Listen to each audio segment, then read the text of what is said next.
Hello, I'm Mark Brzezinski. I'm your host for this program, Mideast Realities. Thank you for tuning in this week. Normally, we are either on location or we have a guest, an expert, who I interview and discuss the realities of the Middle East with. This is a low-budget program, normally showing on public access television, but we've managed to be on location in Jericho with Palestinians, in Cairo with the Egyptians. We've been in Jerusalem, and we've been at various conferences that take place here in Washington.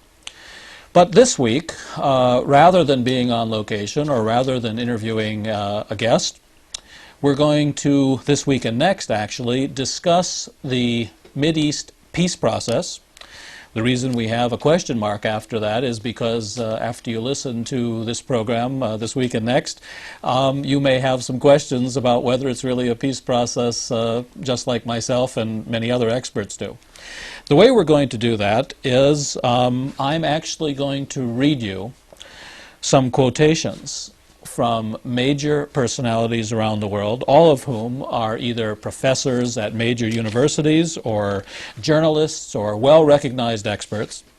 You may find these quotes quite extraordinary because they're very pessimistic, they're very gloomy, they tell a story that you do not normally hear told on American television and the mass media. And that, in fact, of course, is the reason we have this program, Mideast Realities, because the fact of the matter is that the mass media, for a variety of complex reasons, oftentimes, especially in foreign policy contexts and especially in regard to the Middle East, does not reflect the actual realities of what's taking place in the Middle East or the actual realities of what's taking place in American foreign policy. Why don't we get started with an example? This quote is from Professor Edward Said, cover article, The Nation magazine in October of 1995. The cover article is titled The Mirage of Peace. Let me just tell you a word about Professor Said. He was born in Palestine, I believe, and as a very young man, the family fled to Cairo, where he was educated. They came here to the United States quite some time ago. He's extremely well known throughout the world, actually, with many, many books on this subject. He is professor of comparative literature at Columbia University, and frankly, one of the most articulate, one of the most interesting, one of the most independent and knowledgeable experts on subjects relating to Israel-Palestine situation in the Middle East. Now listen to what he has to say. Quote, "There is a wanton murder of language evident in the phrase peace process. If you don't sign now," State Department coordinator for the peace process, Ambassador Dennis Ross, told Yasser Arafat, "you just don't get the $100 million. Ross was on the phone to Arafat, essentially forcing him to sign and sign now, shortly after Arafat had stormed out of meetings with Peres shouting, "We are not slaves." Quote, "At a time when people are suffering and shabby leaders are reaping Nobel Prizes that only enable more exploitation, it is crucial to bear witness to the truth. As Palestinians, we must ask whether our century of struggle should conclude not with a state and not with a democracy, but with an awful caricature of both."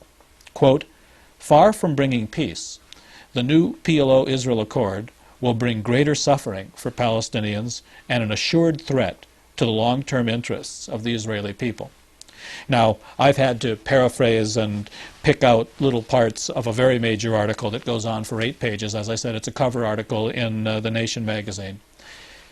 Here's an eminent gentleman, a gentleman who's fought most of his adult life for Palestinian rights, for decency, for justice.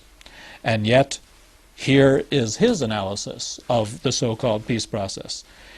Unfortunately, this is not an analysis that you will hear on mainstream American television. I know Edward Said. In fact, I know most of the people whose quotes I'm going to be reading you during these programs. I have no doubt that he's saying these things because they are deeply felt, because he's deeply committed to peace and justice in the Middle East. He's an extremely moderate, extremely reasonable, extremely articulate and rational and intelligent man.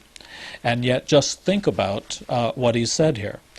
He's said that in his judgment, the Palestinians are getting neither a state nor democracy, but an awful caricature of both. He has said essentially that Yasser Arafat has been bribed and pushed and cajoled into signing agreements, even after he has stormed out of meetings saying we'd be slaves if we signed agreements like this. He's suggesting that in the long term, this is not in fact going to lead to peace, but to actually a threat to both the welfare of the Palestinians and the welfare of the Israelis. But let me go on. Let's take the next quote. Professor Noam Chomsky, giant figure, one of the most eminent and well-known political analysts, theorists, linguists in the world. In fact, just as a little aside, I can recall some years ago we made a documentary about Noam Chomsky in 1991. And I recall being in London one day with a little time to do some bookstore browsing on Charing Cross Road.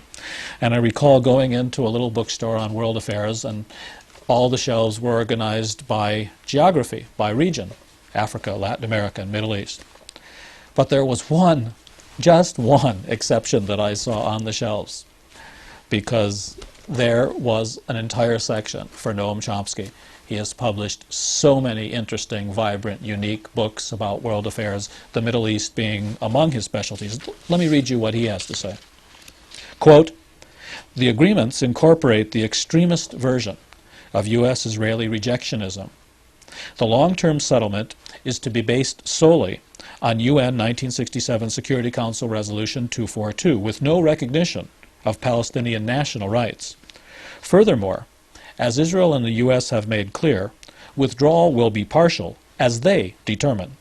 The settlement they have outlined falls well within the framework of the various rejectionist Israeli proposals from the Alon Plan of '68 to the Sharon and Labor Plans of 1992, all of which developed one or another version of the idea that Israel will retain effective control over the territories, including the resources, particularly water, and the desirable lands.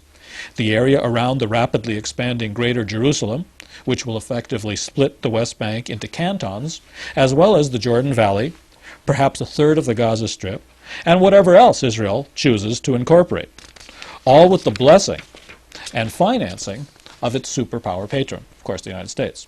Meanwhile, Israel will free itself from the need to administer heavily populated Palestinian areas, as rational expansionists have long advocated, and it will seek to establish normal relations with the major countries of the region, becoming a technological, industrial, and financial center while maintaining its predominance backed by the U.S. Quote, "These are the contours of the current plans, euphemisms aside. The basic elements were captured quite realistically by Tanya Reinhardt in Haaretz, that's one of Israel's top newspapers, when she pointed out that it is an error to compare the current arrangement with the end of apartheid in South Africa. Rather, they should be compared to the institution of that monstrous system, with its home rule provisions for new independent states as they were viewed by South African racists and their most loyal friends." Well, here you've got Noam Chomsky outlining what he takes to be the actual realities of the situation, as opposed to the hype and the drama that we're all subjected to in White House ceremonies and speeches. We'll come back to this discussion of the realities of the Mideast peace process in just a moment, but as we've started to do in our programs each week now, let's go to this week's quote of the week.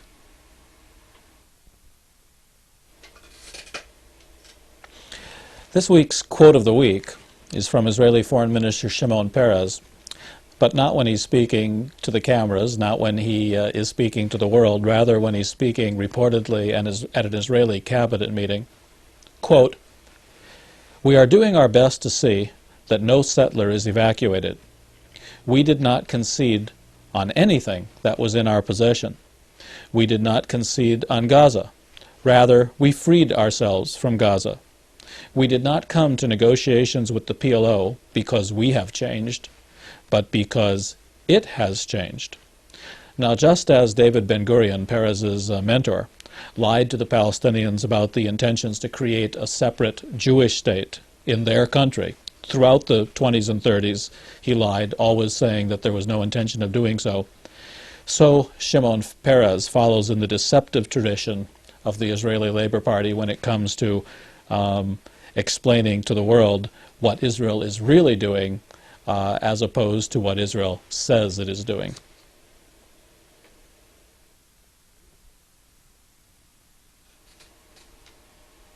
Welcome back to Mideast Realities. I'm your host, Mark Brzezinski. And as I explained to you at the top of the program, this week and next, we're talking about the Mideast peace process, ? We're doing so not by being on location. We've been on location in the Middle East and here in the United States, and not by inviting an expert for a discussion, but rather we have put together some of the most interesting and outspoken quotes from some of the best-known personalities in the world about what the peace process really is, as opposed to what the politicians and what the governments and lobbyists and interest groups try to make you believe the peace process is. And before the break, for the quote of the week, I had just read you a quote from Professor Noam Chomsky, one of the best-known personalities, political analysts in the world, one of the best-known linguists in the world. He teaches at MIT. And he had, the most important part of that quote was, he had compared what is happening in the Middle East today, the peace process, quote-unquote, between Israel and the Palestinians, not with the end of apartheid, as we've just witnessed in recent years in South Africa, but rather, to quote him again, rather, they, the new arrangements, should be compared to the institution of that monstrous system, with its home rule provisions.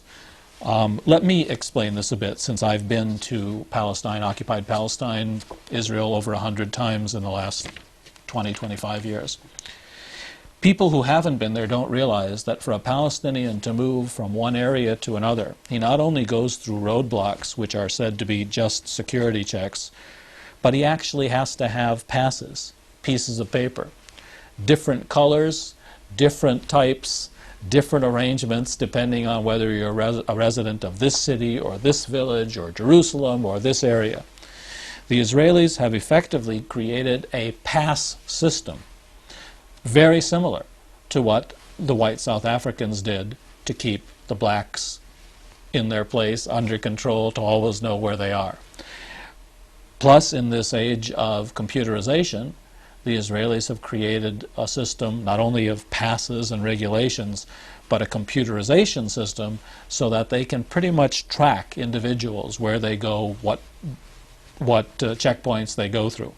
When it comes to Gaza, for instance, where over half of the Palestinians who are left in Palestine now live, they are completely bottled up pretty much within the context of a prison situation, with literally barbed and electrified fence surrounding all of Gaza. And only 1 in 100 or less Palestinians have any type of pass at all that lets them ever get out. They can't go to the West Bank, they can't go to Jerusalem, they can't go anywhere. But let's go on. Let me read you a short quote from Professor Israel Shahak. He's an Israeli, teaches at Hebrew University in Jerusalem. He's a Holocaust survivor. He's a long-time supporter of Palestinian rights, freedom, independence, and democracy. Quote, "In order to let Arafat serve Israeli interests effectively, Israel must salvage his dwindling prestige among Palestinians, and for that purpose leaves him considerable freedom of expression never granted Palestinian collaborators before." Now, the interesting part here is essentially Professor Shahak is calling Yasser Arafat a collaborator. You don't hear this on American television. You don't hear longtime champions, Palestinians, Israelis, Jews, Muslims. You don't hear them on American mass media discussing how Yasser Arafat has become a collaborator in the eyes of many Palestinians, how he's despised in many circles, how has set up half a dozen protective secret services to protect him and the group of people that are working with him. I was last there a few months ago, in fact, and I was struck. I was prepared for a lot of despair, for a lot of gloom, for a lot of negativism among Palestinian intellectuals and friends of mine who I've known for a long time. I really wasn't prepared for the magnitude of that despair and cynicism. I wasn't prepared for how much people are aware that what's really happening to them is more like what happened to the American Indian than what happens to a people who are getting their independence. This is not Algeria in the 60s when the French left and the Algerians declared independence. This is more like when the Americans put the Indians on reservations, claiming those reservations were independent and sovereign, but of course we all know the history of what has taken place. All right. I have a number of other very interesting quotes, at least I think so, to share with you and to try to analyze with you. But let's break now for our Mideast Realities lie of the week.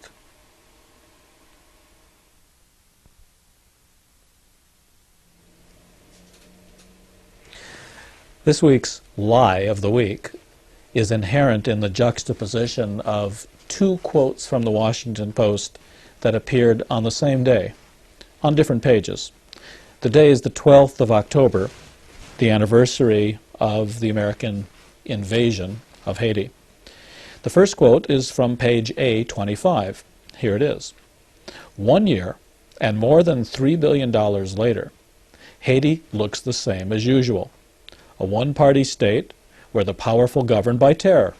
Quote, credible evidence, says Senator Robert J. Dole, points to political killings and death squads being run by members of the Haiti government, unquote. Switch a few pages. Same day, same newspaper, page C3. Quote, the stars will shine at tonight's celebration marking the first anniversary of democracy's return to Haiti. Actress Julia Roberts, singer Harry Belafonte, actor Danny Glover, and director Jonathan Demme. The revels are sponsored by Trans-Africa, the Center for International Policy, the Organization of American States, at whose 17th Street headquarters the party will be held, and the Congressional Human Rights Black Caucus, unquote. Now, to really understand and appreciate how the American empire conducts its foreign policy, oftentimes making the words democracy synonymous with tyranny, one has to appreciate the broad linkages, whether the subject is democracy in Haiti or democracy and elections for Palestinians.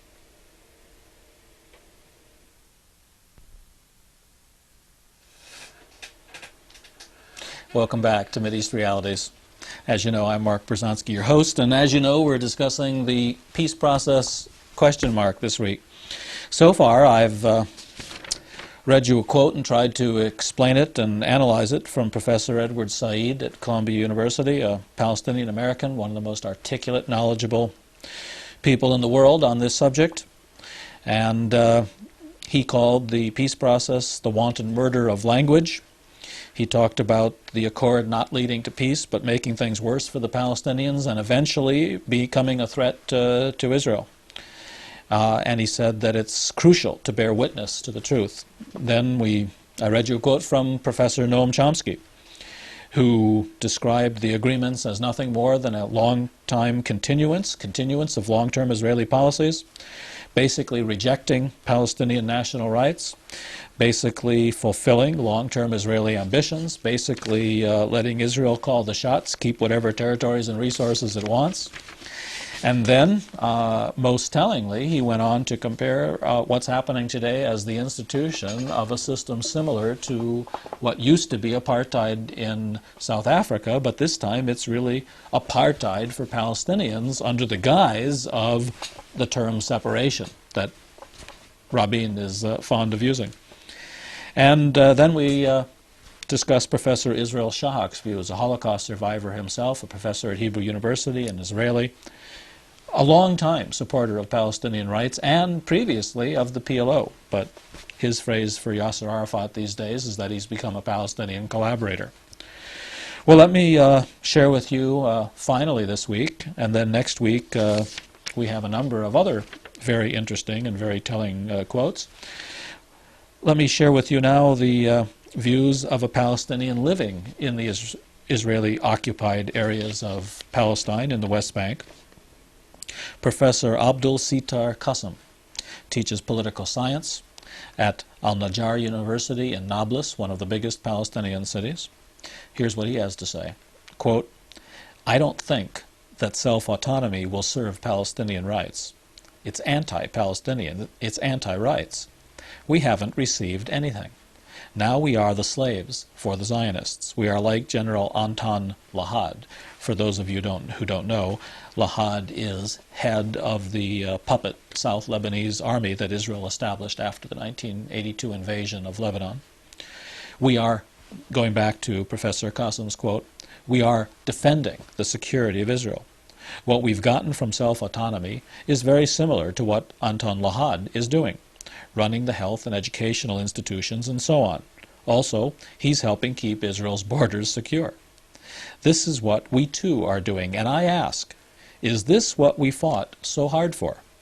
We have national political rights, and we do not receive them. If we do not receive them, we are not ready to be servants for Israel."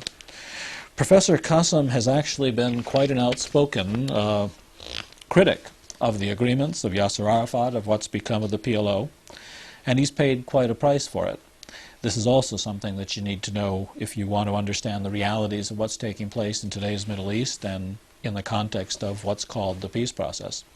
Professor Qasim actually was shot 4 times by Palestinian Authority, plainclothes police, goons, call them what you like. The attempt was to assassinate him, to silence him. The attempt was to intimidate everyone else from speaking up. There's tremendous amounts of intimidation now of Palestinians. They're afraid to publish, they're afraid to speak up, they're afraid to articulate their grievances, their real views, and that, of course, is a major aspect of what the peace process is all about. It's an attempt to bring a group of Palestinian collaborators, if you like, call them a client regime, if you like. The West, throughout this century, has set up client regimes in various countries in the Middle East, from Saudi Arabia to Kuwait to Egypt to Tunisia to Morocco. The attempt has always been to divide and rule, to put in place regimes that can be used and manipulated by the West, because the resources of the Middle East are the oil, the money, the petrodollars of the Middle East are wanted by the Western countries. Thus, the region has to be controlled, the prices kept artificially low, the supply kept artificially high. Then, of course, in the Israeli-Palestinian context, the Israelis have, for generations now, tried to find Palestinians they could work with, manipulate, use. So essentially what's been happening in the guise of the peace process is that Yasser Arafat, bankrupt, penniless, discredited, many of his most senior lieutenants assassinated by Israel over the year, all of his policies discredited, his PLO crumbling. He was unable in the months before the so-called breakthrough at Oslo to even keep the Palestinian offices and institutions open and pay the salaries. He had been a total and utter failure as a leader. And what has happened is the Israelis essentially resurrected him, used him, bought him. As Edward Said said in his opening quote, one day Yasser Arafat was screaming, "We will not be slaves." The next hour or two, he was getting calls from the American State Department telling him, either you come and you sign the deal, or you don't get your $100 million, and all that we've expected and promised you is not going to take place. Well, he came, he pretended under those circumstances that he had signed this great deal. He waved the 400-page document over his head. He tried to make jokes. But even on that day, the ceremony was put back for 20 minutes because the deal hadn't been finalized and Rabin and Arafat were still arguing. I'm Mark Brzezinski. I'm your host for this program. Thank you for tuning in to Mideast Realities. Please come back next week. We're going to continue this discussion of the realities of the Israeli-Palestinian quote-unquote peace process, ?